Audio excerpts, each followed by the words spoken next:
Breeding for dark olive eggs is not hard. Whenever I post pictures of my olive eggs across social media, they always get a lot of attention because of the depth of the color, saturation of it, the vibrancy, if you will. And some of that may have something to do with the fact that I do feed my chickens a good high quality feed, and that likely helps their egg color and the way their feathers look. But when it comes to breeding for olive color, it's really a very simple recipe that I'm willing to share with you. The darkest olive eggs that my hens are laying here right now come from back-crossed olives. But let's first start with the first generation of olive, because that's where we're all going to need to start in order to get those darker greens, golds, olive palette. The first generation of olives is the only generation that are guaranteed to give you green. You get your first generation olive offspring by breeding a true blue layer, so either a true Americana, not an Easter egger, or a leg bar, a cream leg bar. Those true blue layers are homozygous for the blue egg gene, so they are 100% going to pass off blue egg genetics to your offspring. So that pairing,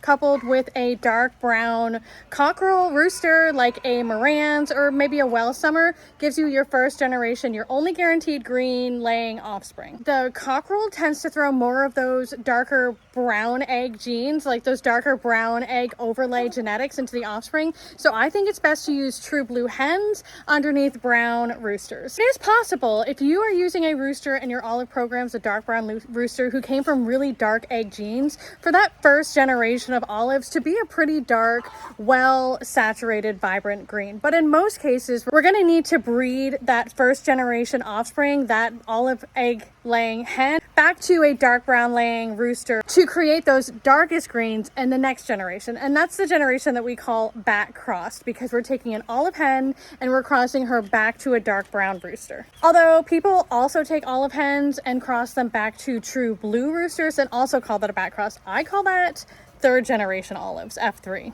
In the olive community, it seems like there are many different ways to label different generations of olives. Personally, if I cross anything back to a dark brown layer, I consider that a back cross. If I cross anything back to something that's potentially giving me a blue egg gene, so either taking an olive egger and breeding it back to another olive egger or back to a true blue layer, I consider that olive egger generation. So I would call those second, third, fourth generation F2, 3, 4 olive egger, as opposed to back crosses. If I were to take a first generation olive hen and cross her back to a Moran's rooster, that would be a BC1, back cross 1 offspring. If I were to get a hen out of that pairing and that hen gave me green eggs and I crossed that hen again back to a Moran's rooster, I would consider that BC2, second generation back crossed. Anyways, I got lost in the story there. My point is, it is very simple to create olive laying hens. The trick is true blue layers,